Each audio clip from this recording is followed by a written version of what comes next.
Continuando un poco con las ponencias anteriores, esta ponencia que nos va a ofrecer Antonio Lledó es muy importante también, porque si aparte que tanto Rosa como Valle nos han dado luz sobre lo que es la mediunidad y demás, Antonio nos va a dar mucha información, mucha luz sobre lo que es la reencarnación, si es teoría, es realidad, es mito. Pero ¿quién es Antonio Lledó? Antonio Lledó Flor es licenciado en Filosofía y Letras por la Universidad de Alicante, ejecutivo de una entidad financiera durante 25 años. Es escritor, orador, divulgador y miembro del Grupo de Villena desde su fundación, del que fue presidente durante 12 años. Fue secretario de la Federación Espírita Española y director de la revista Amor y Paz y Caridad durante 10 años. De sus 5 libros publicados hasta la fecha, 2 son psicografías, titulado Uno entre 500 y Bennett de Canfield, y otros 2 de su autoría que llevan por título Evolución, Creación y Regeneración, La Tercera Vía y Ciclo Milenario. Desde hace más de 40 años viene dictando conferencias en seminarios, eventos, congresos nacionales y mundiales e internacionales, tanto en Europa como en América, y participando también igualmente en numerosos programas de radio y televisión. También es cofundador de la Sociedad Espírita por la Unión, de la cual forma parte de la Junta Directiva. Como hemos dicho antes, nos va a hablar de un tema muy interesante, y que todo está junto con las otras ponencias, está muy ligada. Nos va a hablar sobre la reencarnación. ¿Es teoría o realidad? Antonio, yo. Gracias.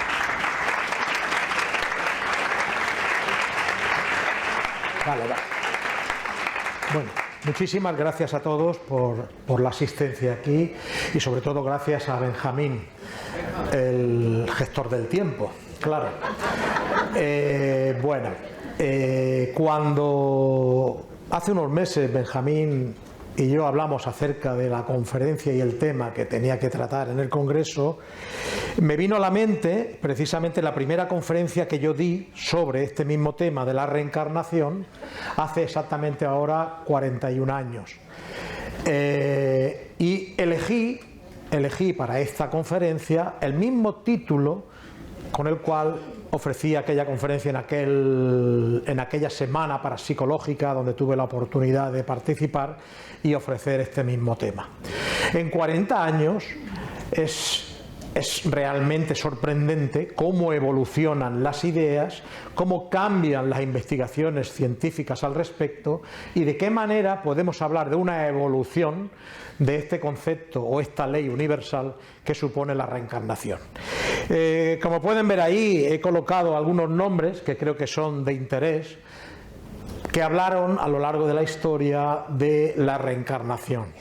Eminentes científicos, filósofos, premios Nobel, maestros espirituales, avatares de todo tipo. Una ley universal tiene eso, que lógicamente es asumida en toda la historia de la humanidad por las distintas culturas y sociedades que las forman, y evidentemente llega a la Tierra en los momentos adecuados y evidentemente produce el efecto correspondiente. Estamos en un congreso espírita y precisamente la reencarnación es uno de los 5 pilares básicos de la filosofía o la doctrina espírita, porque es así como los espíritus la transmitieron a Kardec. Bien, tengo que dar las gracias también no solamente a ustedes, que son los que hacen realmente que este congreso funcione al estar aquí presentes, sino sobre todo a todos mis compañeros que antes que yo han estado aquí hablando, porque me han facilitado muchísimo el trabajo, muchísimo. Hay muchas cosas que ya se las han explicado a ustedes en el congreso, por lo tanto yo no voy a ponerme aquí a hablarles de la realidad de la inmortalidad del alma, de una serie de cuestiones que tienen que ver con la reencarnación y que ya han explicado mis compañeros. Entonces me van a facilitar muchísimo, me van a facilitar facilitar muchísimo precisamente algunas de las manifestaciones o de las explicaciones que ya dieron Mauro, Rosana, Rosa, Valle, todo, John, todo, me van a facilitar mucho el trabajo. Si hay alguna precisión que hacer al respecto, posteriormente, en el turno de preguntas y respuestas, estoy aquí a disposición junto con mis compañeras para poderlo hacer. Bien, la reencarnación, teoría o realidad. He querido colocar ahí una frase de un filósofo que no es sospechoso, porque era un filósofo ateo, concretamente Arthur Schopenhauer, era un filósofo del siglo XIX, que decía lo siguiente: si un asiático me pidiese una definición de Europa, le diría lo siguiente: es la única parte del mundo donde aún persiste la increíble falacia de que el hombre fue creado de la nada y de que esta existencia, esta vida, constituye su primera entrada en la vida. Es decir, estaba haciendo un alegato al respecto de que vivimos más veces, esta no es la primera vez que vivimos y por lo tanto la reencarnación es un hecho.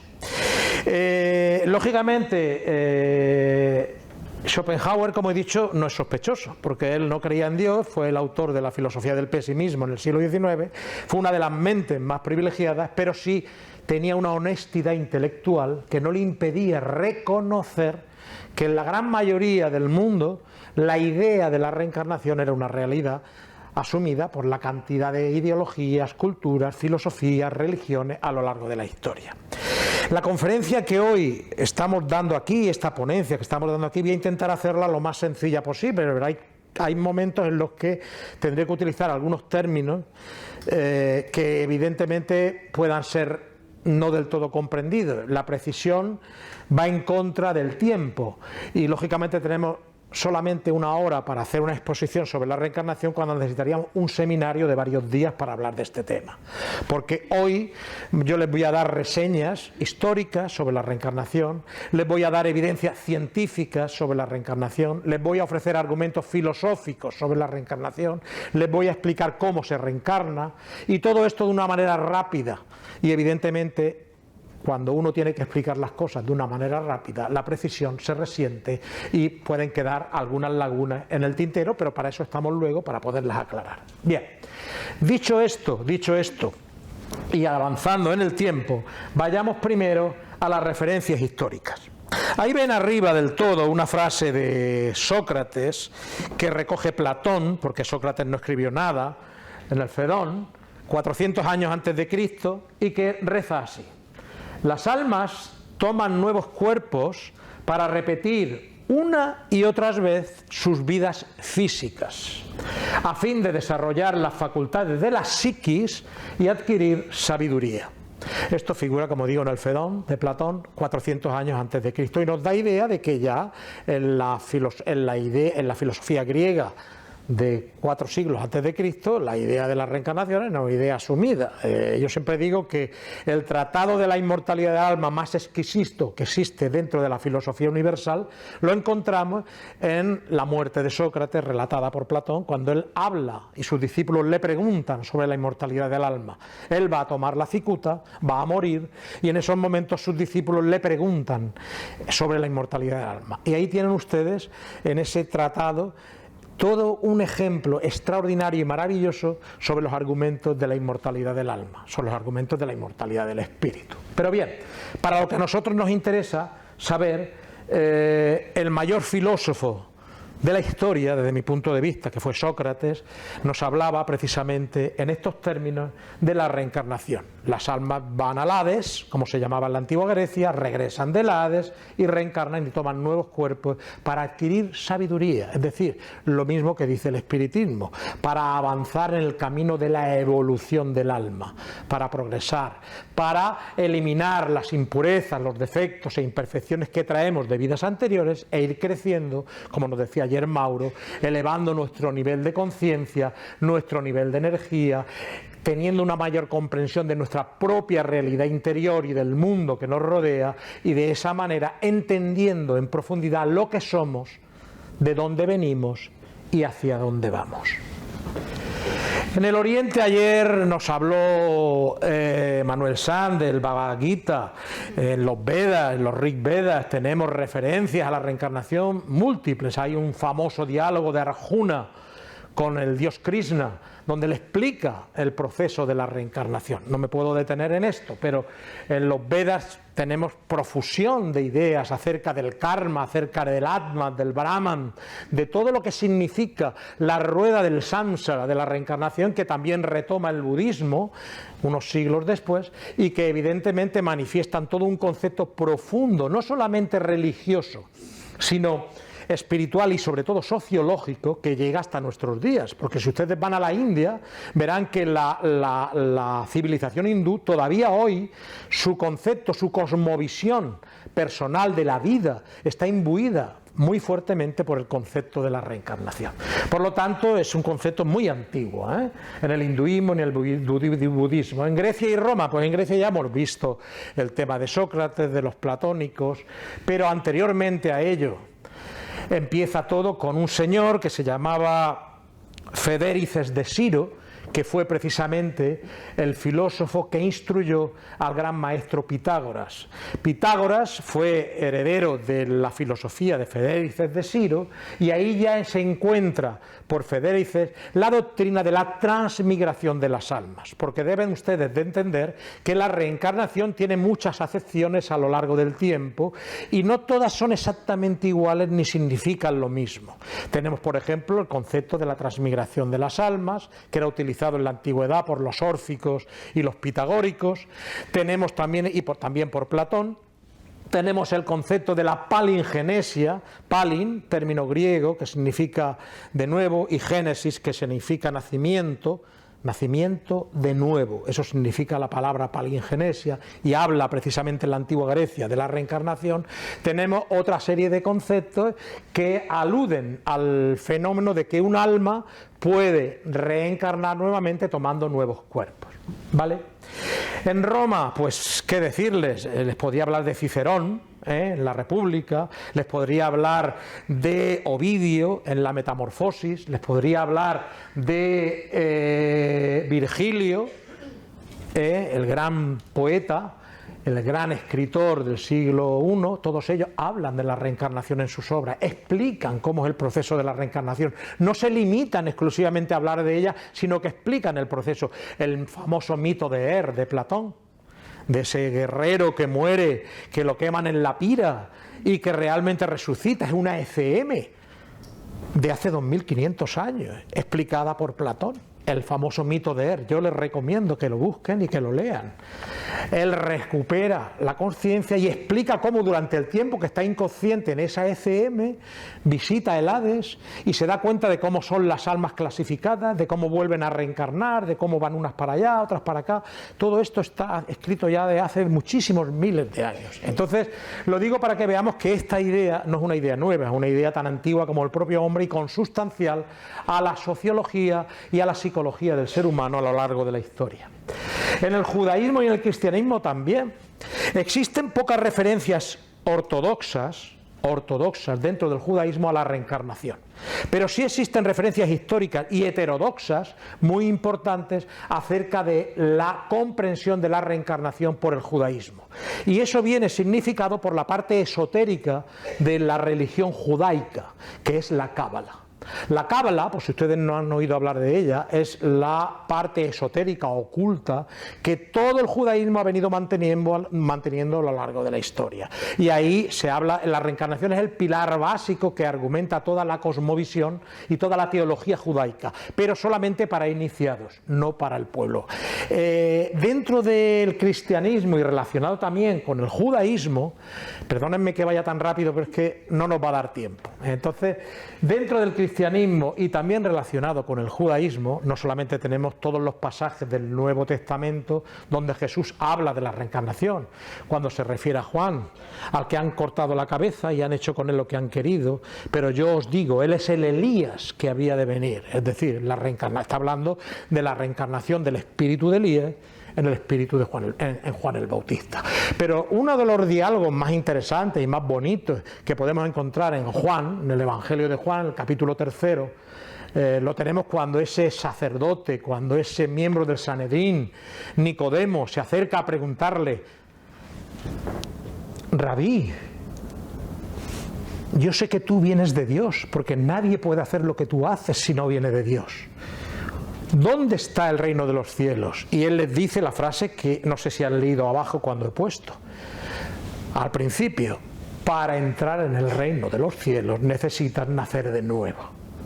Y él le dice: Maestro, ¿cómo puede un hombre entrar en el vientre de su madre? Y Jesús se extraña y le contesta: ¿tú eres doctor en la ley de Moisés y no sabes esto?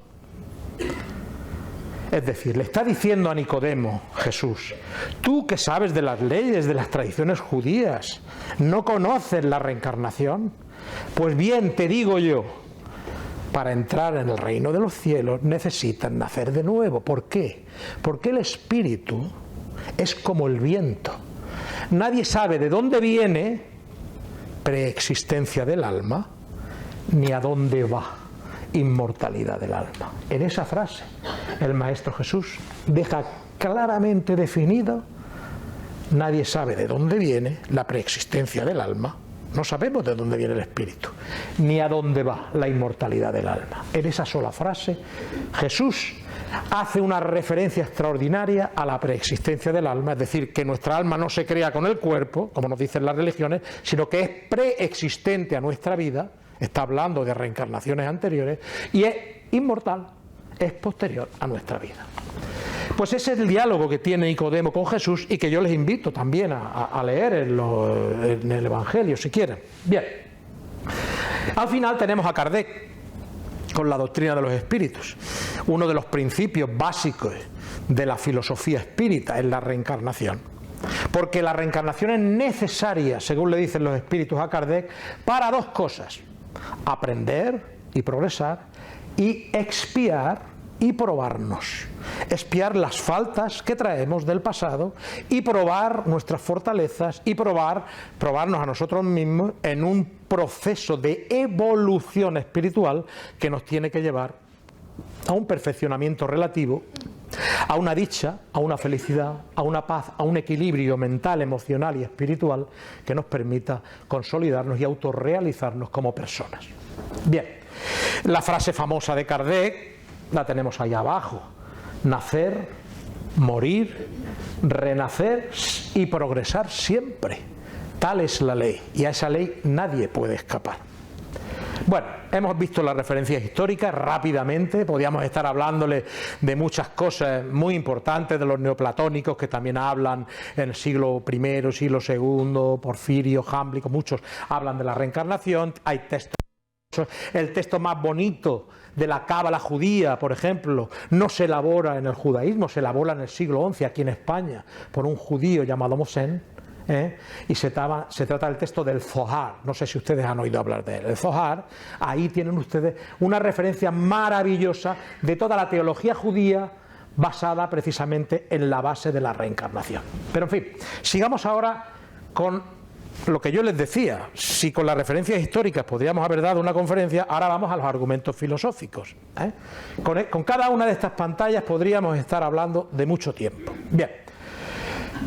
Durante el transcurso del Congreso hemos llegado a un medio consenso de que el alma es inmortal, ¿verdad? Porque para los espiritistas no cabe ninguna duda. A lo mejor algunos que no lo sean o no conozcan la doctrina espírita, pues todavía pueden albergar sus dudas. Pero para nosotros está muy claro que el alma es inmortal. Y el alma viene aquí con un propósito, con una finalidad, la finalidad del progreso, como estábamos comentando. Para los materialistas, vamos a ver las opciones que existen para el alma. Para los materialistas que no creen en nada, que no creen que haya nada después de la muerte, pues lógicamente lo que nos espera, lo que le espera al alma humana, a la parte psíquica del alma, es la nada, es decir, la desaparición completa. Para los panteístas, aquellos que creen que vivimos en un todo y que luego cuando morimos nuestra parte psíquica o etérea se diluye en ese todo, pues es también como acabar en la nada. Evidentemente el alma no tiene futuro, el espíritu no tiene ningún tipo de horizonte. Para las religiones el alma tiene un futuro, el alma es trascendente, el alma sobrevive a la muerte. Por lo tanto, todas las religiones a lo largo de la historia son igual de respetables. Otra cosa distinta es lo que hayan hecho los religiosos dentro de las religiones, ¿eh? Pero las religiones son todas respetables porque todas, de una manera o de otra, vienen de Dios, con todos sus defectos, con todos sus dogmas, con todos sus problemas en sus teologías y con todas, lógicamente, las impurezas y tergiversaciones que a lo largo de la historia se han ido produciendo. Pero eso no tiene que quitar que por nuestra parte tengamos un respeto absoluto a lo que la religión hace. Porque si no existiera la religión, el hombre a lo largo de la historia viviría todavía en la barbarie, ¿eh? Por lo tanto, hay que respetar a las religiones. Otra cosa son las actitudes que algunos hombres han hecho en relación de la función, la instrumentalización de las religiones para hacer lo contrario de lo que dice su propia teología. Entonces, para las religiones, el alma tiene un futuro claramente definido, el cielo o el infierno.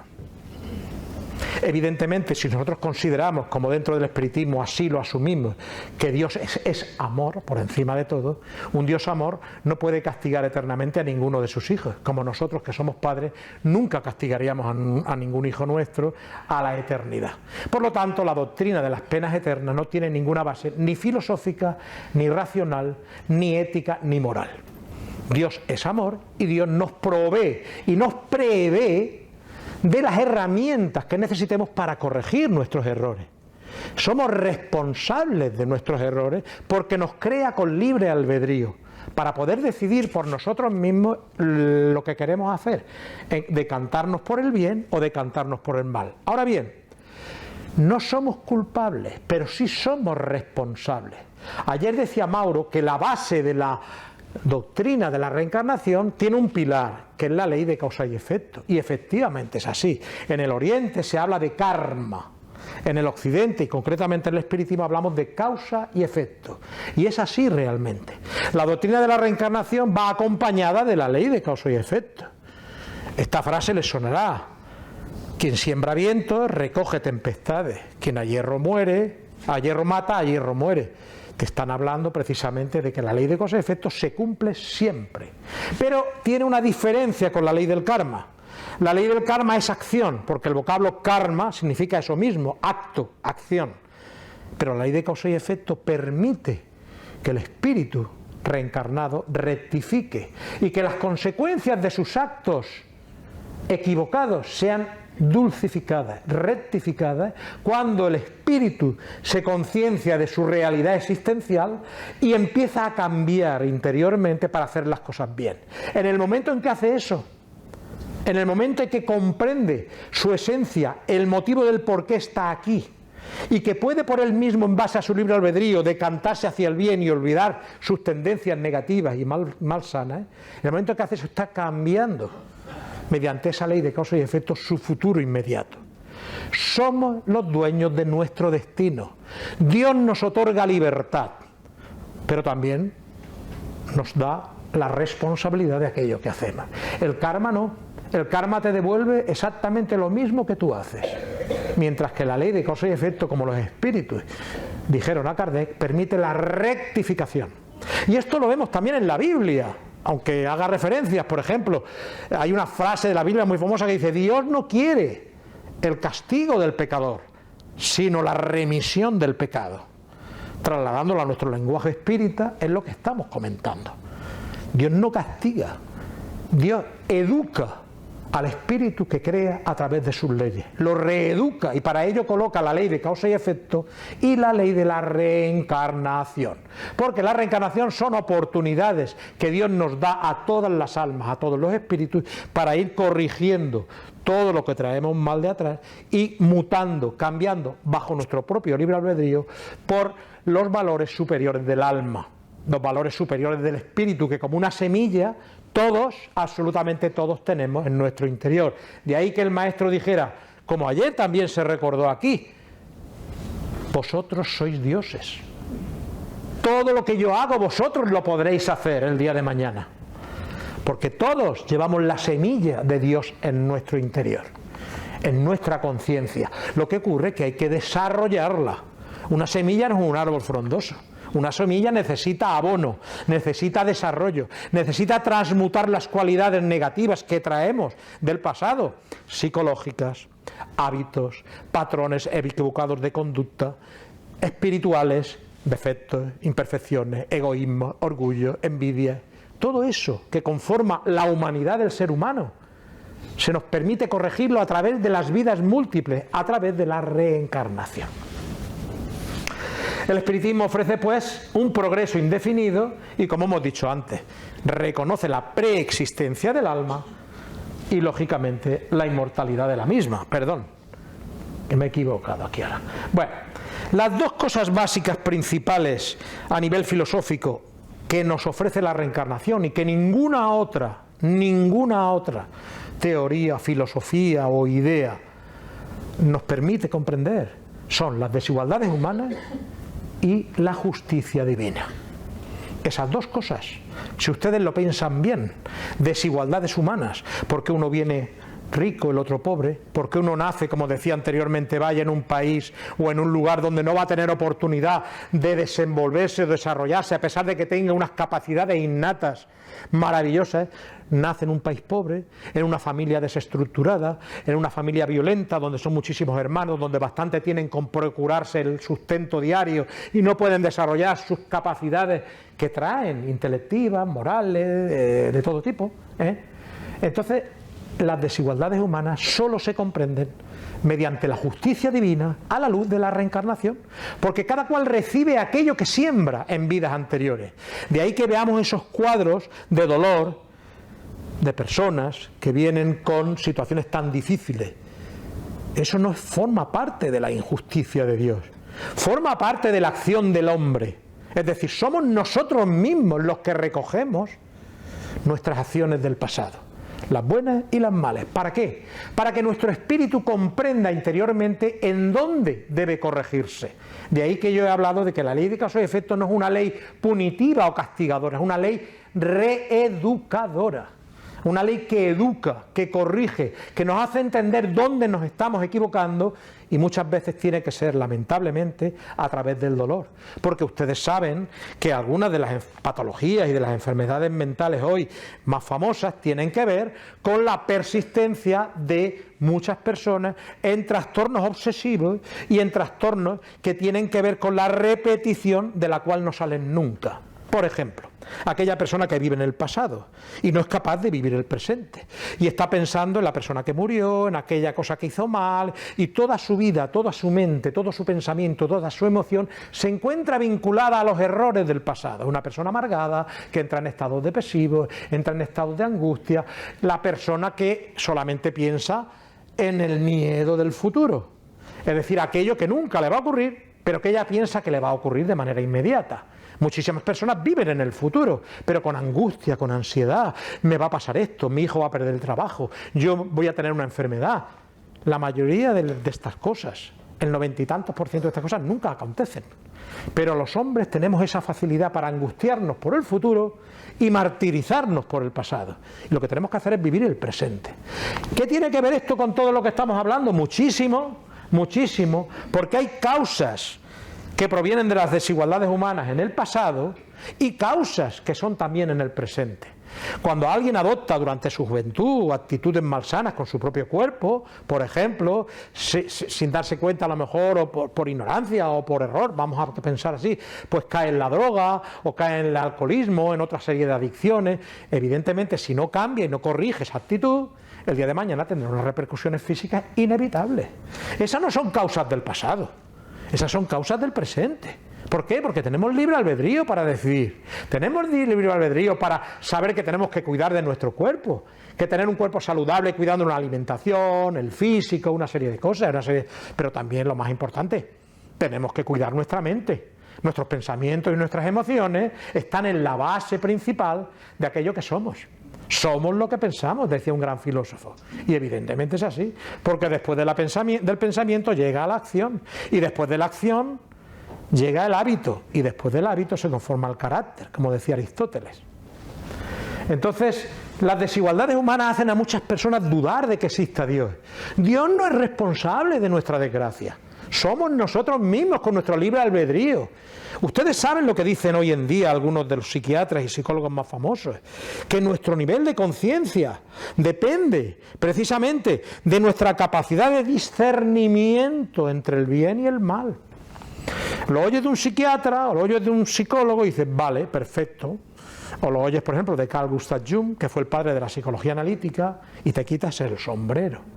Pero es que esto mismo que estamos hablando, el discernimiento del bien y del mal, es lo que construye la conciencia del ser humano. Un ser humano con un elevado nivel de discernimiento entre el bien y el mal sabe lo que le conviene y opta y decide actuar precisamente para no equivocarse y para no tener repercusiones de ningún tipo. No sé si me van cogiendo un poquito la idea de lo que estoy intentando explicar. En el discernimiento entre el bien y el mal, por mucho que algunos digan que el mal no existe, el mal sí existe. El mal existe en los hombres, no en Dios. Existe en nosotros, existe, lo vemos completamente. Si lo tomamos como un concepto abstracto, filosófico, podríamos discutirlo. Pero el mal existe como realidad y lo vivimos todos en nuestra vida diaria. Porque todos nos hemos sentido mal, todos sin darnos cuenta o dándonos cuenta hemos hecho mal, o todos sin darnos cuenta o inconscientemente o conscientemente nos han hecho mal. Por lo tanto, el mal existe. Pero en el discernimiento entre el mal y el bien se encuentra el nivel de conciencia de las personas. Un psicópata no tiene el mismo nivel de conciencia que un santo o que una persona elevada espiritualmente hablando. Y son personas igual y son espíritus igual, pero uno todavía no ha desarrollado todavía la empatía, ni ha desarrollado una serie de valores psicológicos, espirituales y personales que le permitan darse cuenta de precisamente que su nivel de conciencia depende de sus decisiones, de sus elecciones a la hora de afrontar la vida y del enfoque que le da a la propia vida. Si voy muy rápido, me disculpan, ¿eh? Y si se aburren también, me lo dicen y terminamos. Bueno, como he dicho, las desigualdades humanas biológicas, todo el mundo sabe que hay desigualdades biológicas, sociales, ya ves tú, qué injusticia, mira lo que hace. Las injusticias sociales forman parte del nivel de degradación moral que tiene este planeta. Somos un planeta imperfecto. La educación no es la que debiera de ser, por mucho que en algunos países sea mejor que en otros. La educación moral prácticamente está siendo sustituida por el materialismo más exacerbado. Y hasta que no recuperemos precisamente la ética y la moral, el mundo está abocado precisamente a situaciones muy sufrientes y dolorosas. Bien, aparte de las desigualdades humanas, como he dicho, la justicia divina. Ya hemos hablado de la ley de causa y efecto, la expiación y la prueba. Todo lo que hacemos nos revierte. Y por lo tanto tendremos que dar cuenta de ello, en esta vida o en las que vienen. Bien, ahí hay una frase que he colocado de Kardec que es interesante y dice así: si se admiten las sucesivas existencias del alma, la reencarnación, todo se explica con arreglo a la justicia de Dios. Lo que no se pudo hacer en una vida se realiza en la siguiente, en otra. Nadie escapa a la ley del progreso, ni tampoco nadie está excluido de la dicha suprema, porque cada cual será recompensado según su mérito real. Estricta ley de justicia, a cada cual según sus obras. O sea que la justicia divina es mucho más perfecta de lo que nosotros podamos imaginar, ni siquiera podemos comprenderla. Pero la reencarnación es la herramienta que nos permite comprender que Dios nos da esas oportunidades para corregirnos, rectificarnos y elevarnos. Bien, vamos rápidamente a las investigaciones científicas. Vamos a ver. Ahí tenemos a ese chiquito que en la Universidad de Tokio, con 7 años, año 1969, está dando una clase de física teórica a los profesores de la Universidad de Tokio. Kim Un-jong, con 6 meses, hablaba 4 idiomas. Kim Un-jong, tenía unas cualidades, unas características, empezó a hablar a las pocas semanas de nacer. Como él, existen cientos, miles de casos con distintas capacidades de niños prodigios. Nadie sabe ¿De dónde salen esas capacidades? ¿De dónde salen esos conocimientos? ¿De dónde sale la habilidad? ¿Qué son las ideas innatas de Platón? ¿De dónde viene todo eso? Viene de las reencarnaciones anteriores. ¿De dónde viene que un Mozart a los 6 años componía sinfonías y dirigía una orquesta? ¿De dónde viene esa capacidad musical? Genios. La mayoría de los genios de la humanidad han sido niños prodigios. Muchos de ellos han sido niños prodigios. Perdón, vuelvo a la frase del maestro. Preexistencia del alma. Estos espíritus que vienen a dar un testimonio de que han vivido antes. Y como decían anteriormente algunos compañeros en el transcurso del, perdonadme que no sé ahora quién lo mencionó, muchos de ellos, creo que fue Rosana, pero no lo recuerdo muy bien, muchos de ellos cuando son niños tienen recuerdos espontáneos de vidas anteriores. Y son recuerdos que se pueden probar, que se pueden testar, que se pueden cotejar. Entonces, dentro de las investigaciones científicas tenemos los recuerdos espontáneos de vidas anteriores, tenemos los Bixmark, que son marcas de nacimiento motivadas por un proceso traumático o de muerte que luego el niño reproduce en una vida posterior sin una etiología adecuada biológica ni fisiológicamente en el feto o en el niño que pueda certificar que esa marca proviene de un defecto en la formación del feto, y que proviene de cómo murió en una vida anterior. Por ejemplo, personas que han muerto a través de una puñalada y que en la vida siguiente nace un niño con esa huella en el sitio mismo donde recibió la puñalada y a consecuencia de eso murió. Ese impacto emocional traumático quedó tan fuertemente grabado, ¿dónde? En su periespíritu, no en su cuerpo, en su periespíritu, quedó tan indeleblemente grabado en su periespíritu, en su campo emocional, que al volver a la vida, con su periespíritu, en un cuerpo nuevo, el periespíritu transmite, proyecta e imprime en esa zona del cuerpo la misma herida que tuvo en una vida anterior. Esto que yo les estoy contando, hay múltiples investigaciones sobre ello, no puedo entretenerme, pero vamos a ver. Los déjà vu, las tendencias innatas, que manifiestan algunos niños, y decir, bueno, pero este chico, ¿cómo ha aprendido todo esto con esta edad? ¿Cómo un niño puede hablar a los 6 meses como Kim Jong? ¿Cómo es posible? ¿Cómo puede mantener una conversación con su madre en la cuna? Eso es increíble. Ocurre. Bien, casos de reencarnación comprobada, muchos. Y luego, esas son las directas e indirectas. Luego hay también demostraciones experimentales, la TVP, la memoria extracerebral, la mediunidad. ¿Qué es la TVP? La TVP es la terapia de vidas pasadas. Aquí tenemos a grandes psiquiatras que han hecho enormes investigaciones. Tenemos a Brian Weiss, tenemos a Gina Germinara, tenemos a Edith Fiore, mencionó ayer Mauro, tenemos a muchos. En la memoria extracerebral, pues tenemos al doctor Jamendranath Banerjee, que fue el que acuñó ese término, memoria extracerebral, es decir, que está fuera del cerebro. ¿Cómo puede haber una memoria fuera del cerebro? Si los neurólogos nos están diciendo, la memoria, hay varios tipos de memoria, y están todos en el cerebro, y tal, pero resulta que ahora te encuentras con unos neurólogos y unos neurocientíficos que están estudiando el campo de la memoria y te dicen, no, hay una memoria supraconsciente, hay una memoria que está fuera del cerebro. ¿De dónde procede esa memoria? Esos recuerdos, ¿de dónde proceden toda esa serie de ideas? Pues la memoria extracerebral es la memoria del alma, es la memoria del espíritu, que va llevándola al espíritu en su inconsciente profundo, en su periespíritu, a través de las eras.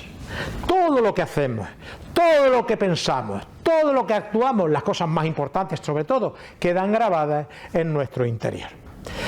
¿Queremos ver paralelismos? Hablemos del inconsciente de Jung, del inconsciente particular, o si queremos ver paralelismos con la memoria cósmica, con la memoria universal, hablemos del inconsciente colectivo, o hablemos de los registros acásicos, como se le denomina de otra manera. Muchas cosas que tienen un paralelismo y una concordancia muy importante. Pero aquí estamos hablando de espiritismo y estamos hablando de reencarnación.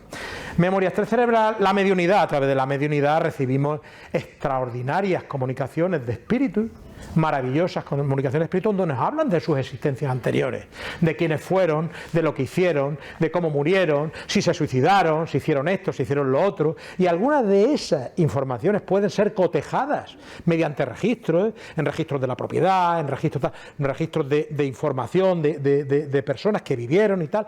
¿Cómo es posible? ¿Cómo es posible? Pues ocurre. Entonces, son demostraciones experimentales. La TVP es la regresión de la memoria de las que ayer les habló John.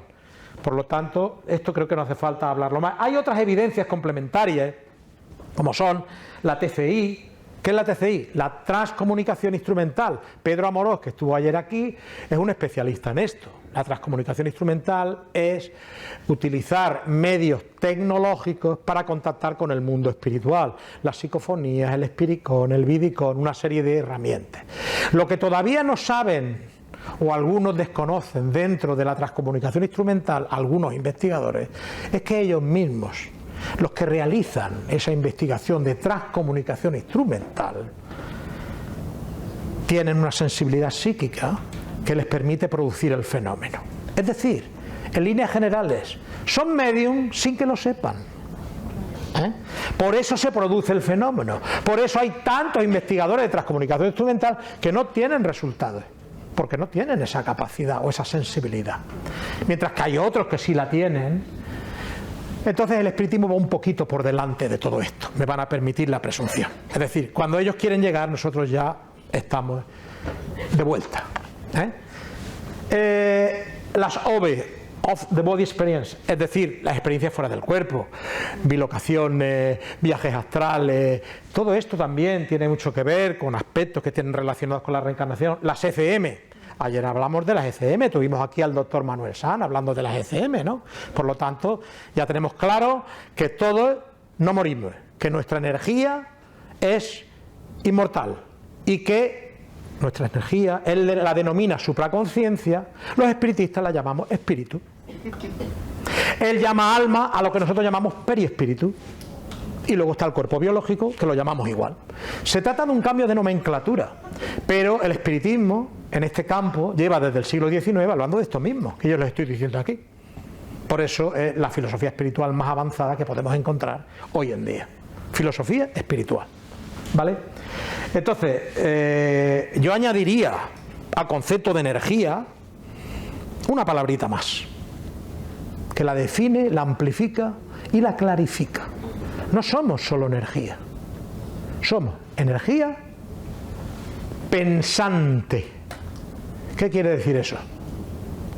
Pues que como decía Descartes en el siglo XVI, pienso, luego existo. La cualidad principal del alma humana es el pensamiento.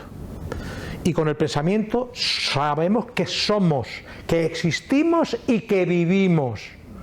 Somos energía pensante e inmortal. ¿Están ustedes muy serios?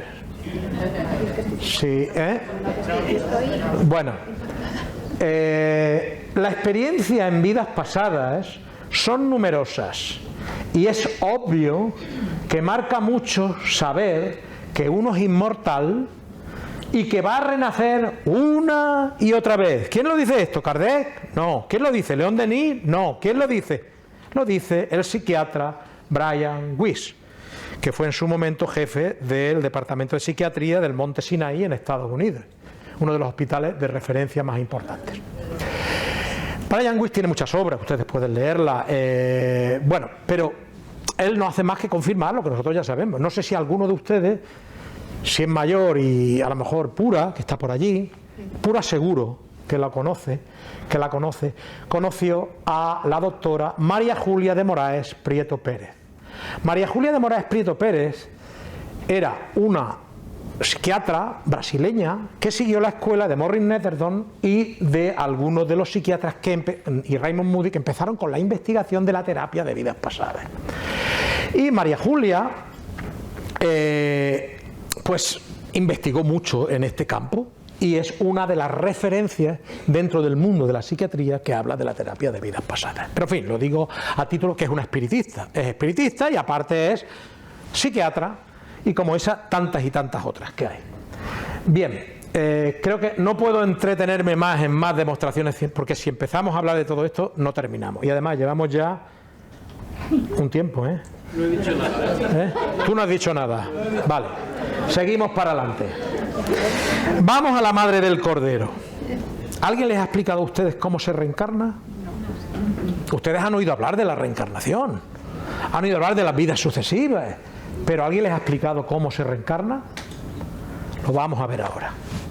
¿Cómo se reencarna? Es un proceso, la reencarnación es un proceso y consta de 3 elementos.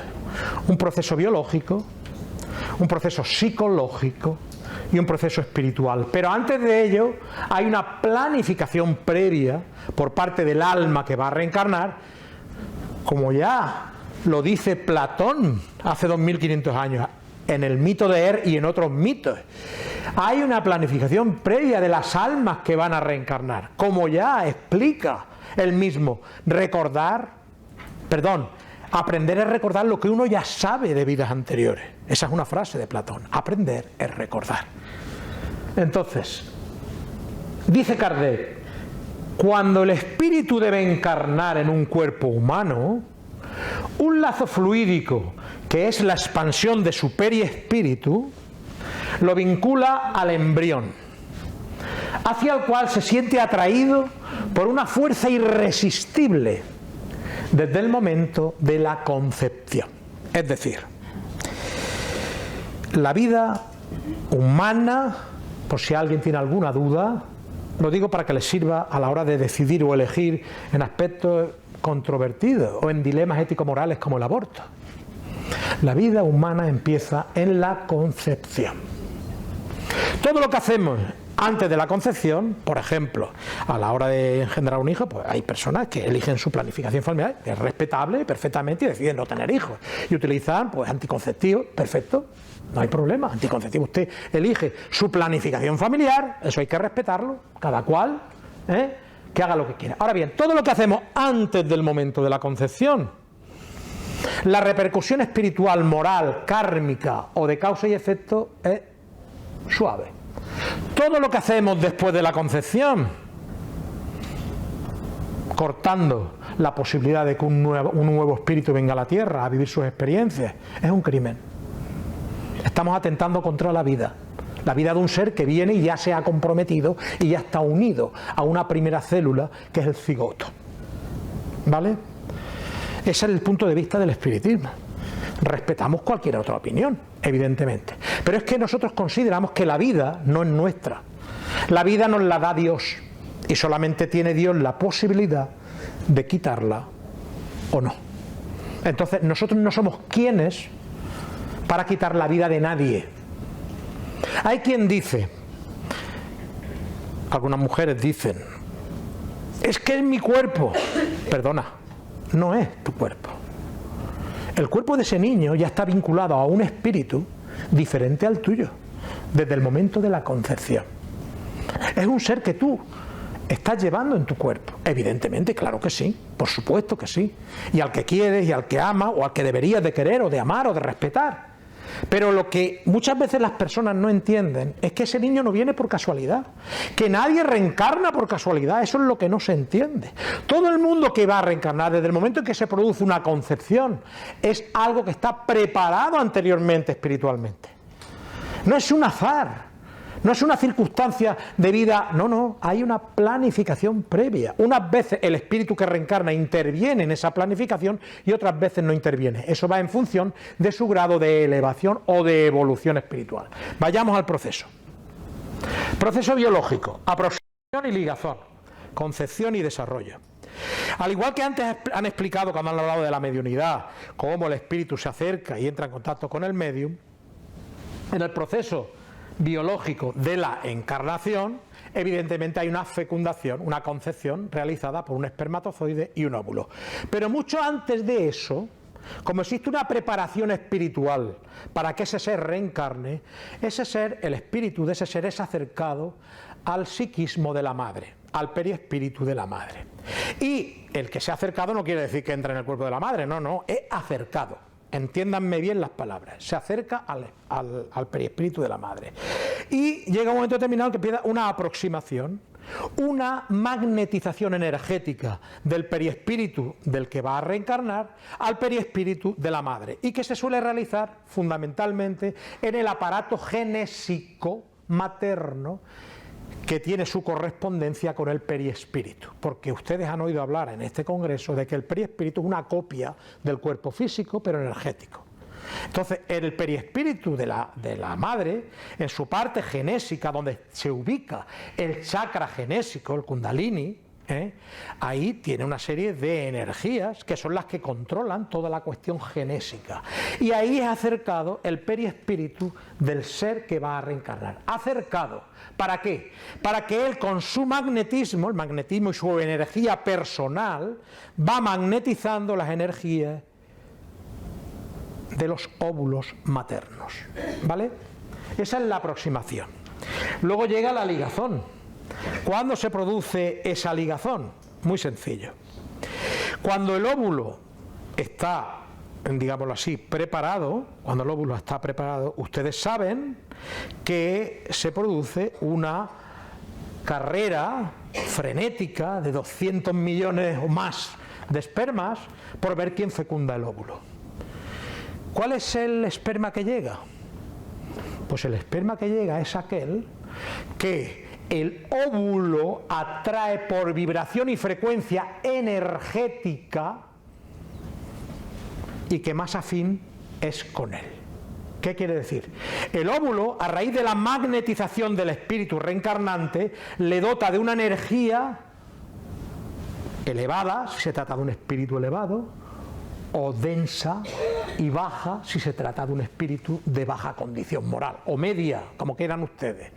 Esa energía, el óvulo la transmite, y cuando llegan los distintos espermatozoides, automáticamente por vibración, por frecuencia energética, por sintonía, como ocurre en la radiofrecuencia exactamente igual, atrae al espermatozoide más afín a la propia energía del reencarnante que ha magnetizado el óvulo.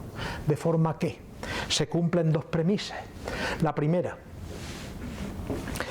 que no existe injusticia ni arbitrariedad alguna, no llega un esperma al azar, sino que llega aquel que es más adecuado para el óvulo, porque es el propio reencarnante el que atrae por su vibración magnética y energética la célula que tiene que atraer, que es el esperma.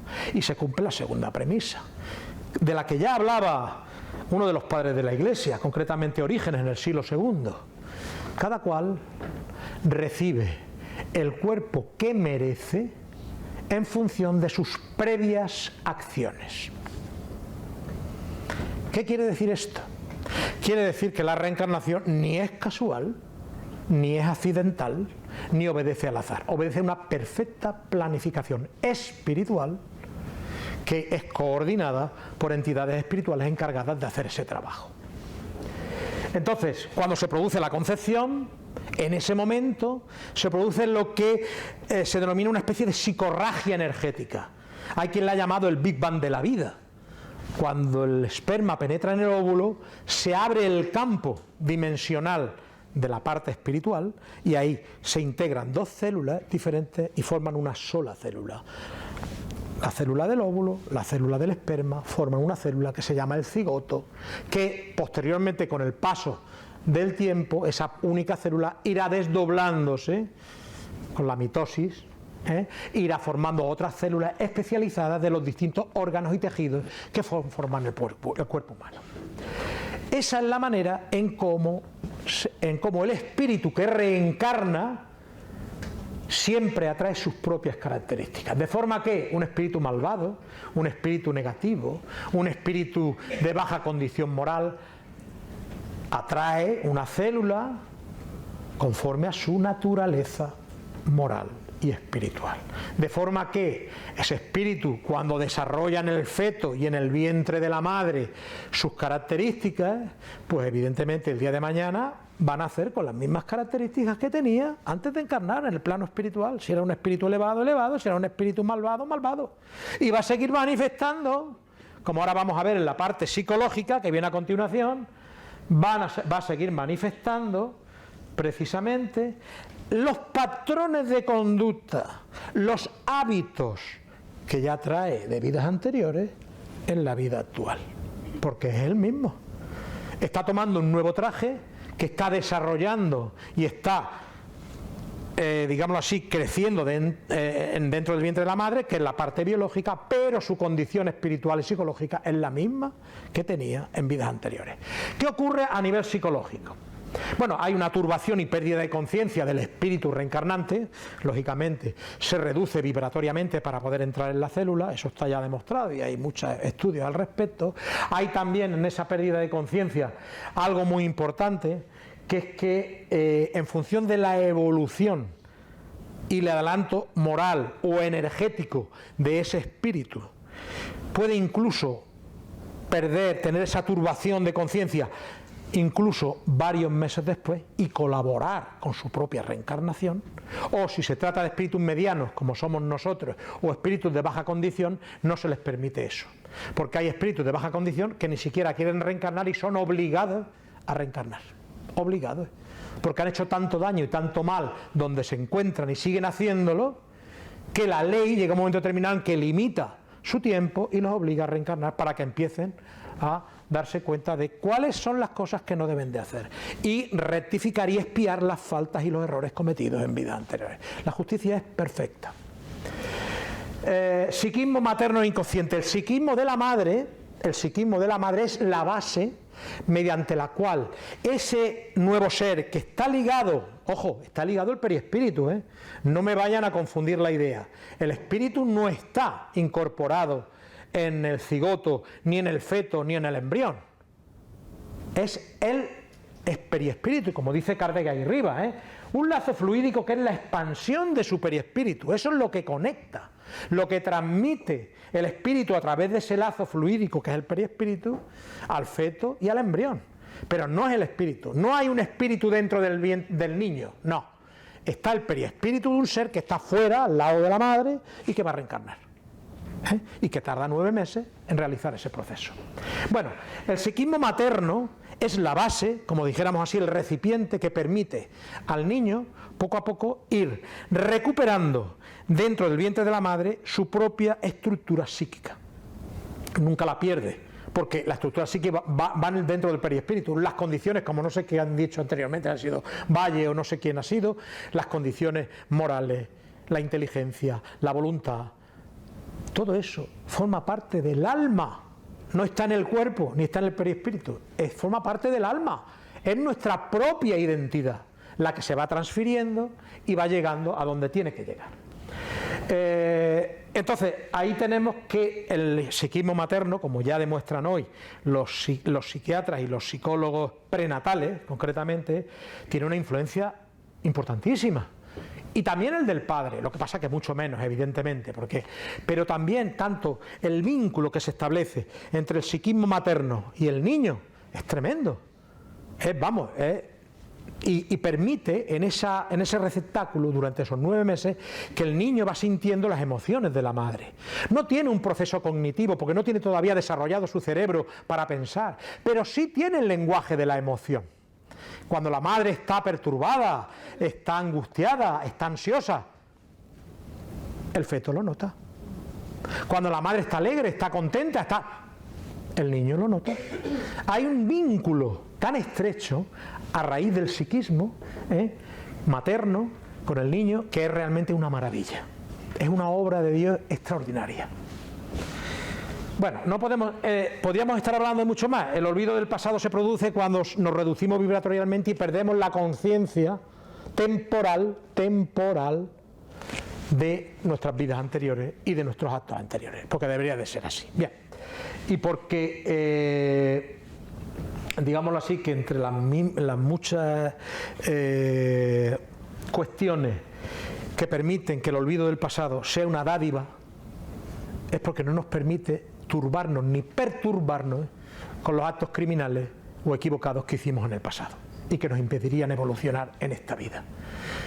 Cuando ya evolucionemos más y en otros planetas tengamos un nivel evolutivo mucho mayor y de conciencia donde no exista el mal, seguirá existiendo la imperfección porque estamos en un camino de perfección, pero en esos mundos superiores Eso no ocurre, tenemos conciencia de nuestras vidas anteriores, pero en este mundo imperfecto, si nosotros pudiéramos ver que aquel que tenemos al lado, nuestro marido, nuestra mujer, nuestro hijo, nuestro padre, fue un enemigo del pasado, que cometió con nosotros todo tipo de tropelías, y él pudiera ver en nosotros también esa misma circunstancia, el progreso sería, en estos mundos atrasados, un auténtico infierno. Sería imposible. De hecho, algunos psiquiatras como Stevenson, como Ian Stevenson, del cual también se habló ayer, hablan de que en la memoria de los niños, si ellos tienen algunos traumas emocionales procedentes de vidas anteriores, fobias, manías y traumas procedentes de vidas anteriores,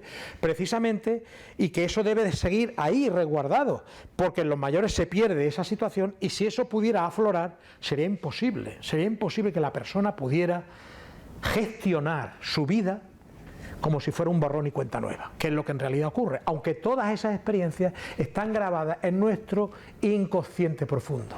No se pierde nada, pero sí que es cierto que la reencarnación nos da la oportunidad de comenzar de nuevo.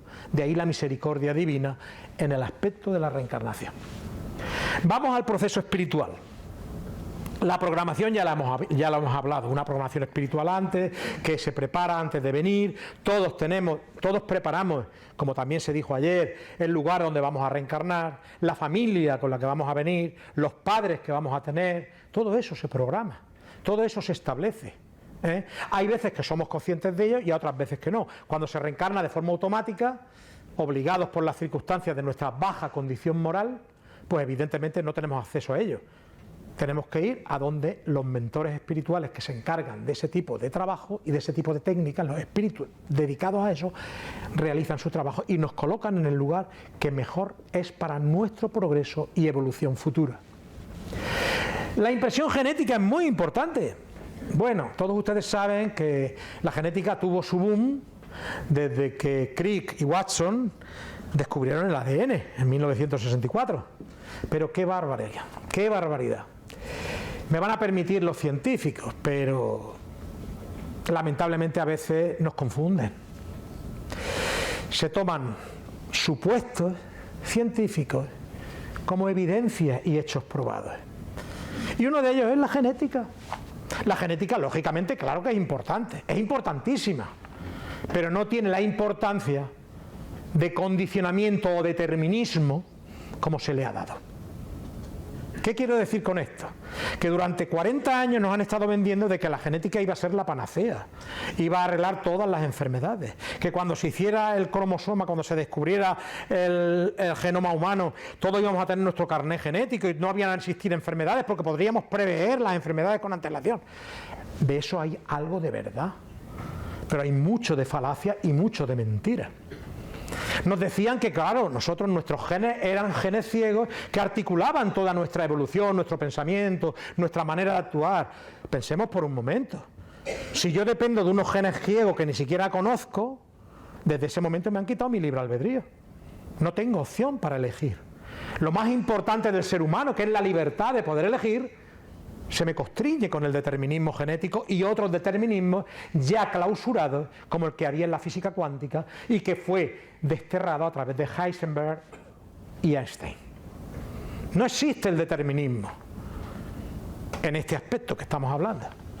Por lo tanto, cuando en el año 2000 el profesor Francis Collins con el presidente de Estados Unidos Bill Clinton presenta el genoma humano, toda la gente que había invertido en laboratorios de genética, miles y miles de millones, se echan las manos a la cabeza. Resulta que tenemos menos genes que la mosca de la fruta. Es así, la mosca de la fruta tiene 32.000 genes. Y aquí los genetistas nos habían vendido que teníamos 100.000 genes. No, señor, estamos en torno a 20, 22.000, 24.000 genes. Resulta que nos habían vendido que íbamos a hacer, una panacea. No, señor, vamos a ver, vamos a ser serios, no puedo detenerme mucho más en esto. Lo que quiero decir con esto es que la genética es importante y tiene un porcentaje de influencia en el desarrollo celular, en la fisiología del feto, en las características morfológicas, fisiológicas de la nueva persona que van a nacer. Eso es evidente, eso no lo puede negar nadie. No lo puede negar nadie. Pero hay otro apartado al lado tan importante como la genética y que se denomina epigenética. ¿Y qué significa la epigenética? Pues todo aquello que conforma el crecimiento y desarrollo del ser humano. Educación, ambiente familiar, relaciones con los demás, creencias, etcétera, etcétera, etcétera, etcétera. La epigenética es tan importante en el desarrollo y la personalidad del ser humano desde las primeras etapas del niño en adelante como la genética o más. Porque todos nosotros somos herederos de un sistema de creencias derivado de esta epigenética. Y cambiar nuestro sistema de creencias nos cuesta. Por eso cuando ustedes oyen hablar de la reencarnación o otras cosas raras, oye, ¿esto qué es? Les cuesta entenderlo porque somos herederos, por ejemplo, en el aspecto religioso, de la tradición judeocristiana. Nos han enseñado dentro del catolicismo, como si estuviéramos en la India, estaríamos siendo budistas o hinduistas. Nuestro sistema de creencias tiene que ponerse siempre en cuestión si queremos ser libres. Porque hay cosas que son ciertas y hay otras cosas que no lo son tanto. Y Dios nos ha concedido la capacidad de razonar, de pensar por nosotros mismos. Entonces, la impresión genética en la programación de la nueva existencia es una realidad. ¿Qué quiere decir eso de la impresión genética? Pues que el perispíritu transmite a través de su energía, precisamente en los genes, mejor dicho, más que en los genes, en los cromosomas, transmite las características morfológicas, fisiológicas que tendrá el nuevo niño. Si ese niño tiene que nacer con una deficiencia genética, síndrome de Down, es el perispíritu el que imprime en el cromosoma 23 o 21, no sé cuál es, el 21. Es el perispíritu el que imprime esa deficiencia genética. Porque en la planificación espiritual ese niño tiene que venir así. Eso no quiere decir que en la próxima vida no vendrá en un cuerpo normal, no tendrá ningún tipo de... Pero en ese momento, por cuestiones kármicas o espirituales, debe de venir así. Y no quiere decir que sea un espíritu atrasado, no, no. A lo mejor es un espíritu elevado que viene a dar una lección a los que vienen a su alrededor y decide él libre y voluntariamente sacrificarse por aquellos espíritus con los que va a venir en su familia para darles un ejemplo, para obligarles a que se vuelquen con él a desarrollar el amor que no han desarrollado. Es decir, no hagamos juicios de valor. Jesús decía, no juzguéis y no seréis juzgados. No sabemos la historia espiritual de cada ser. Tenemos que ser justos, tenemos que ser tolerantes, tenemos que ser caritativos. No podemos ser arbitrarios a la hora de enjuiciar. No, mira, esta persona viene con esta deficiencia porque seguro que hizo mucho daño en el pasado. O no, no lo sabemos. A lo mejor es un espíritu que se sacrifica como tantos otros que han venido. Conocen ustedes ejemplos de espíritus elevados en la tierra, de grandes avatares, de grandes maestros que han sufrido, que se han sacrificado por la humanidad. Muchos, ¿verdad? Muchos de ellos no necesitaban pagar ningún karma. No necesitaban una punición de ese tipo, no. Utilizaron el sufrimiento para darnos una lección de cómo enfrentarlo, para darnos la lección de cómo adoptarlo en nosotros y superarlo. Y nos dieron un ejemplo de renuncia, de amor, de perdón. Bueno, siempre menciono a Jesús, pero es que el mayor ejemplo de perdón, Jesús en la cruz perdonando a sus verdugos. Es un ejemplo maravilloso, extraordinario. En fin, perdónenme estas disquisiciones que no vienen al caso, pero es importante. Bueno, la reducción vibratoria espiritual ya la hemos explicado. El espíritu se tiene que reducir vibratorialmente. Y lo ven ahí, no sé si son capaces de verlo, como es el niño, ahí tenemos al niño y ahí va haciéndose una reducción poco a poco, ¿vale? Se reduce porque, claro, un espíritu no puede, tiene que reducirse vibratoriamente, la reducción energética para poder entrar en esa célula. Bien, aquí dice lo que yo les he comentado antes. El espíritu del reencarnante, el que viene a nacer, grabó en su perispíritu, ojo, grabó en su perispíritu lo que sembró en vidas pasadas. Va con nosotros, en nuestro perispíritu, en nuestras acciones, en nuestro cuerpo causal. Va con nosotros. Y ahora impregna al óvulo con las vibraciones de sus merecimientos. Merecimientos o desmerecimientos, nunca se sabe. Recibiendo en el espermatozoide la cosecha obligatoria. El óvulo impregnado, magnetizado, atrae por vibración al espermatozoide correspondiente. Si es elevado, elevado, y si el espíritu es de baja condición, atraerá un espermatozoide en sus condiciones. Bien, pues ya les he explicado cómo se reencarna, ¿verdad? no es tan difícil, ¿eh? Podríamos dar más explicaciones al respecto, pero podemos decir que, por ejemplo, para confirmar esto, un medio muy famoso, en un momento de desdoblamiento con su guía espiritual, le dijo: ven, que te voy a llevar a presenciar una reencarnación. Y se fue espiritualmente con el guía espiritual, y aquel le presentó cómo iba a reencarnar un chico, cómo iba a reencarnar una chica, y vio en una casa cómo llegaba el espíritu de una joven de unos 20 y tantos años, se acercaba al esto de la madre, y estaban todos allí esperando, una serie de espíritus, a que terminaran de realizar el acto sexual en la otra habitación. Los padres respetaban la intimidad del acto sexual porque eran una familia con un concepto moral normal, adecuado, no eran gente depravada. Y eso acontece, ¿eh? Eso ocurre. No ocurre lo mismo en un lupanar, ¿vale? Donde esas relaciones son incentivadas y son pasionalmente exacerbadas por espíritus que están dominados por ese vicio y están incentivando ese tipo de cosas. Pero en las relaciones normales, en un matrimonio, hay una protección espiritual para eso. Bueno, cuando terminaron, estaban durmiendo los cónyuges, y entonces empezaron ese proceso del que yo he explicado. Acercan al espíritu de la chica al aparato genésico materno, empiezan a reducirla vibratoriamente, y él estaba viendo, que luego lo explica, él estaba viendo cómo la chica de 20 y tantos años se reducía vibratoriamente hasta quedarse una especie de niña de 3 o 4 años, que quedó impregnada, imantada al óvulo, ¿eh? Cuando se produjo, porque creo que ustedes saben, corrígeme si me equivoco, que cuando se produce el acto sexual, hasta que no pasan unas horas, no se produce la fecundación, ¿eh? Pasan unas horas y entonces cuando se produce la fecundación. En ese intervalo, en el intervalo entre que se realiza el acto sexual y se produce la fecundación, es cuando la niña empieza ya, digámoslo así, a tomar, la niña no, el perispíritu de la niña, el espíritu está fuera, empieza a tomar precisamente esa reducción vibratoria, y entonces está imantando de una manera tremenda esa primera célula, y es a partir de ahí cuando se produce el fenómeno. Bien, ¿qué tiempo tenemos?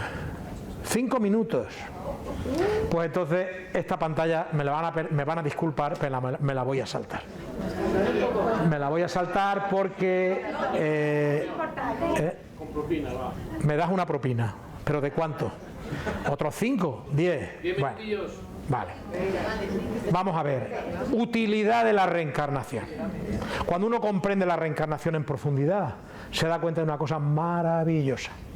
Nos explica el sentido de la vida, nos explica la justicia divina, nos explica las desigualdades humanas y nos dota de argumentos filosóficos, lógicos, coherentes y éticos para responder a muchos dilemas éticos de la actualidad. Por ejemplo, dice Kardec ahí en el ítem 354, hay niños nacidos muertos, ojo, contextualicemos, esto está dicho en el siglo XIX. Todavía no habían en aquellos momentos técnicas ni de reproducción asistida, ni habían técnicas de inseminación, nada de eso. Son los espíritus los que le dicen a Kardec: hay niños nacidos muertos, todos sabemos que hay niños que nacen muertos, ¿no?, que no estaban destinados a la encarnación de un espíritu. Pregunta él, ¿hay niños nacidos muertos que no estaban destinados a...? Y dice, sí, los hay, que no tuvieron jamás asignado un cuerpo, que no tuvieron jamás asignado un cuerpo a su espíritu. Para ellos nada debía realizarse en tal caso, solo por los padres llegó ese niño. Esa es la respuesta, por ejemplo, al dilema ético que se produce con la fecundación in vitro. Cuando se fecundan varios embriones, hay uno que surte efecto, o varios, y el resto quedan congelados. Hay gente que pregunta, si es en la concepción, cuando un espíritu se vincula, cuando ya hay un embrión, ¿qué pasa con esos espíritus que están vinculados? ¿Qué pasa? Ahí tenemos una respuesta. En ese caso, no había ningún espíritu que tenía que estar vinculado a ese cuerpo, y por lo tanto es simplemente embriones que no tienen un espíritu asignado, ¿vale? Solamente como prueba, por los padres llegó ese niño, ¿vale? Esa es una explicación, tanto para la fecundación in vitro como para otras técnicas de reproducción asistida. Lo digo porque es una respuesta que se puede dar en ese aspecto, pero hay otras muchas cosas, ¿no?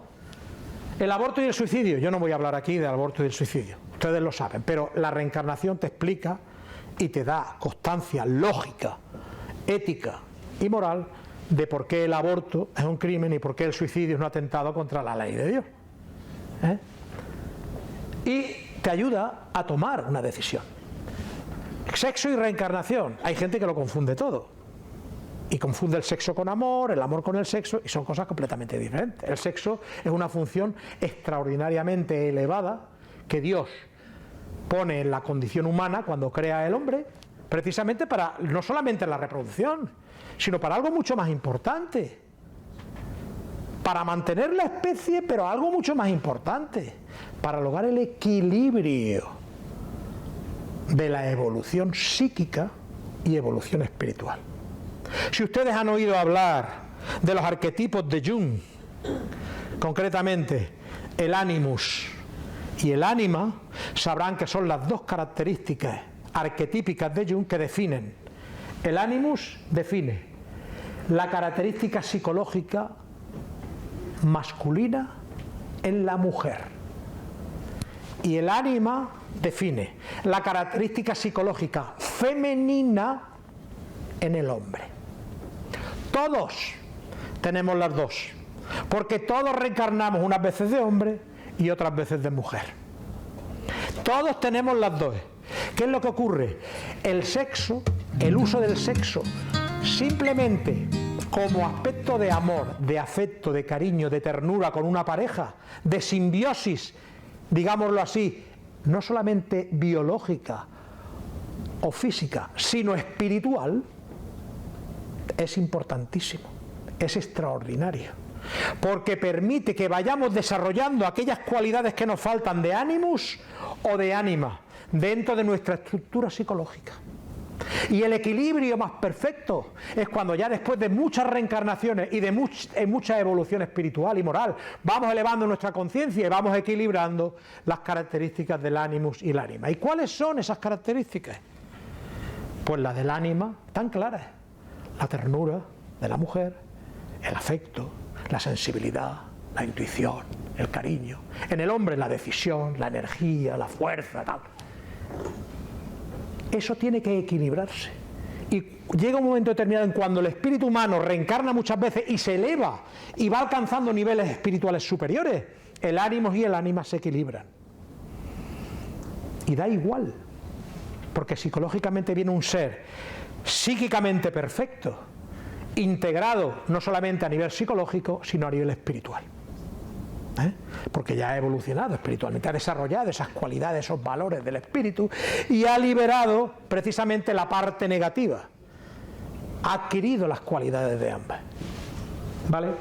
Es un aspecto que he querido colocar, por si ustedes no lo habían oído hablar, que lo sepan. Bueno, ética en la reproducción son lo de los embriones y voy a terminar ya, ¿vale? Tanasias, las tanasias. ¿Saben ustedes lo que son las tanasias? Eutanasia, ortotanasia, distanasia, mistanasia. Las tanasias, digamos, son unas formas de morir. Hay quien elige una forma de morir. Nosotros los espíritas, lógicamente, como creemos que la vida hay que respetarla, sabemos que la eutanasia es un suicidio asistido.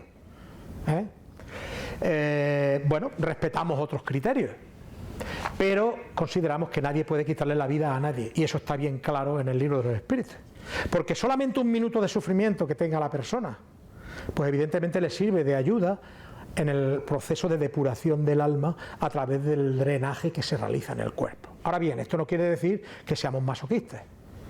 Todos debemos de procurar, si queremos, acudir a los cuidados paliativos, porque nadie sufre ni quiere sufrir gratuitamente. Ahora bien, una cosa es acudir a los cuidados paliativos y a mí que me pongan todo lo que quieran para que me dejen tranquilito y no sufra. Yo ahí estoy de acuerdo. Ahora bien, hay algunos aspectos que hay que considerar y no nos da tiempo a hablar aquí. Uno de ellos es la sedación. La sedación en determinada proporción es buenísima. Cuando la sedación anula la conciencia del alma, la conciencia de la persona, tiene repercusiones en el perispíritu. Esto no lo voy a explicar ahora, luego lo explica, luego hablamos, ¿vale? Tiene unas repercusiones concretas y específicas, ¿vale? Lo he mencionado simplemente para que lo tengan en cuenta. No quiero condicionar a nadie en este sentido. Eso sí, tenemos que procurar no sufrir, como dice Kardec. Hay que aliviar en todo momento el sufrimiento de la persona. Pero, eso sí, no dañar al espíritu que se marcha, al alma que se marcha. No dañarla. No impedirle que se retrase su proceso de tránsito o que tenga obstáculos, más que los que ya tiene, ¿vale? Entonces, eso es una cosa importante que hay que saber. Bien, no sé por qué estaba comentando esto, por el tema de la... porque hay una cosa muy importante. ¿Cuáles creen ustedes que es el mejor cuidado paliativo, aunque esté aquí Rosana y me enmende la plana, para una persona que está muriendo o está en fase terminal? Ustedes no han oído hablar que algunos defensores de la eutanasia siempre dicen, fíjate, las personas ancianas, las personas mayores están diciendo, quitarme la vida que yo ya soy un estorbo, yo aquí no quiero estar, quiero irme tranquilo. Y se han hecho estudios al respecto. Y resulta que mucha de esta gente que pide la eutanasia, lo que está pidiendo es otra cosa. Está pidiendo el afecto, el acompañamiento, el amor, el cariño de sus seres queridos, que no lo tienen, que han sido abandonados en una residencia, que han sido dejados de la mano de Dios y se sienten solos, en una soledad aberrante, porque ellos han dado a sus hijos lo mejor que han tenido y ahora no reciben de los hijos en reciprocidad ese tipo de cariño. Se han hecho estudios en los que la gran mayoría de estas personas ancianas que dicen quiero irme, que me quiten, es una cuestión psicológica, no es una cuestión de irse de la vida. Si ese ser, esa persona recibe, aparte de los cuidados paliativos médicos, el cariño y el afecto de sus seres queridos, lógicamente esa persona no pide la eutanasia, no la pide, porque se encuentra arropado, se encuentra amparado. Y el amor y el cariño de los suyos, aparte de los cuidados paliativos, es la mejor y el mejor de los cuidados paliativos, ¿vale? Esto creo que es una cosa importante, porque muchas veces los medios de comunicación, en muchas cosas, hay un sesgo evidente. Yo lo entiendo que hay un sesgo a la hora de informar y evidentemente hay veces que esas cosas se confunden. Y hoy en día tenemos un problema, y los psiquiatras lo saben, la soledad. Las personas mayores están desarrollando determinadas patologías mentales por culpa de la soledad. La soledad se está convirtiendo en un problema grave para muchas personas mayores. Pero ya no por el aspecto de que estén solos o que no puedan valerse por sí mismos, sino por el aspecto psicológico, mental y emocional. Y aquí vamos terminando. El número de suicidios evitados por el espiritismo es considerable. Cuando los hombres sean espiritistas, no habrán suicidas conscientes. Ayer dijo algo parecido el doctor Manresa. Pero es que nosotros, los espíritas, aquí Kardec, hace siglo y medio ya iba por delante, en el sentido de que cuando uno comprende que sobrevive a la muerte y que su espíritu es inmortal, sabe que no se puede quitar la vida, porque la vida no le pertenece a él. Puede acabar con el cuerpo físico, pero no con el cuerpo espiritual, que es donde va a ir en la vida auténtica, la vida eterna, la vida del espíritu. ¿Vale? No voy a entretener aquí porque aquí hay muchas... Perdón, podríamos estar hablando. Ya me queda poco, ¿verdad, Benjamín? Bueno, vamos a terminar con esta. Hey guys, thank you so much for watching. If you want to follow more of our journey of music, travel, love, make sure to subscribe to our channel. And follow us on all the social and streaming platforms, Spotify, Instagram, and all the above. Love you guys. Se trata de una ley universal que nos afecta a todos. Esto es como la infracción de tráfico. Tú puedes decir, yo no he visto la señal, me he pasado el semáforo, pero no lo he visto. Bueno, tú no lo habrás visto. Pero hay una ley que te va a afectar. Y la reencarnación nos afecta a todos, queramos o no queramos. Creamos en ella o no creamos en ella. Lo veamos como una aberración o no. La reencarnación es una ley que nos afecta a todos. porque es una ley universal, puesta por la justicia divina para regir el proceso de evolución del alma y alcanzar estados más perfectos de dicha, de felicidad, de perfección, de equilibrio mental, emocional y espiritual. Porque la persona avanza cuando se conoce a sí misma, como decía Sócrates, y al mismo tiempo es capaz de darse cuenta de iluminar la sombra, como decía Jung. Ilumina la sombra, no la rechaces, ilumínala, para que viendo tus defectos puedas corregirlos. Es la manera de avanzar, es la manera de progresar, conociéndose uno a sí mismo, mirándose al espejo, como decía Valle, que hacen los espíritus en algunas sesiones espíritas, que te ponen un ejemplo para que te des cuenta de que tú mismo te puedes reflejar en él, y de esa manera, avanzando en lo mejor que tenemos, darnos cuenta que somos seres eternos, destinados para la perfección, para la felicidad, para la dicha, que el sufrimiento es temporal y además opcional. El dolor no, pero el sufrimiento es opcional. Depende de la manera en cómo nosotros lo enfrentemos. Bien, es una ley universal que afecta a todos, forma la base de todas, está en todas las religiones, bueno, casi todas, está confirmada por las evidencias científicas que ya hemos visto, presenta la lógica y la coherencia de la justicia divina y de las desigualdades humanas, facilita el progreso del espíritu, porque es la herramienta que nos permite seguir evolucionando, creciendo en conciencia, desarrollando los valores interiores de divinidad y de perfección que todos llevamos. Confirma la inmortalidad del alma, porque claro, la reencarnación te está confirmando que, otra cosa muy importante, las reencarnaciones son solidarias, porque es el mismo espíritu el que va pasando reencarnación tras reencarnación, no es otro espíritu diferente, somos nosotros. Como decía Teilhard de Chardin, que ayer lo mencionasteis también, no somos un alma no somos un cuerpo con un alma, somos un alma con un cuerpo, o al revés, ya no me acuerdo. Bien, aparte del chascarrillo, ahí terminamos con esa frase que dice así: la inmortalidad del alma es una realidad.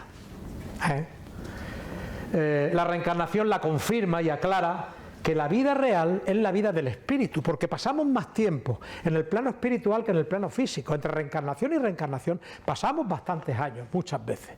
De hecho, hay estudios realizados por algunos psiquiatras que en las prospecciones y en las terapias de vidas pasadas sometidas a regresión de sus pacientes han elaborado estadísticas acerca de, porque una de las preguntas que les hacen es: ¿cuánto tiempo has estado en el plano del espíritu entre una reencarnación y la otra? Y hay estudios realizados, concretamente hay uno de la psiquiatra Gina Germinara, que dice que de media, esto no es igual para todos, de media hay un periodo de 70-80 años que se permanece en el otro lado, hasta que se vuelve una reencarnación nueva, ¿me entiendes? Eso es una media.